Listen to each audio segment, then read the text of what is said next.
特斯拉的阿童木芯片能否升级为 AMD 芯片？博哥的回答是不可以。如果说有其他的博主跟您说这个是可以的，那你一定要小心，因为从特斯拉的服务中心而言，它也没有办法帮你完成这个升级。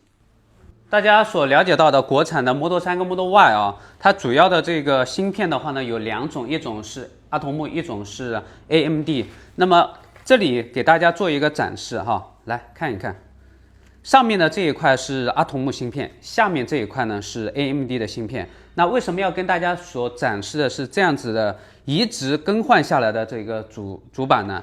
因为就是说大家可以看看这个工艺啊，从不同的角度来看看它的工艺。在工艺好的情况下，拿下来的这个正常功能的芯片啊，再做相应的移植，它的成功几率就非常高。当然，这个也是一样的啊。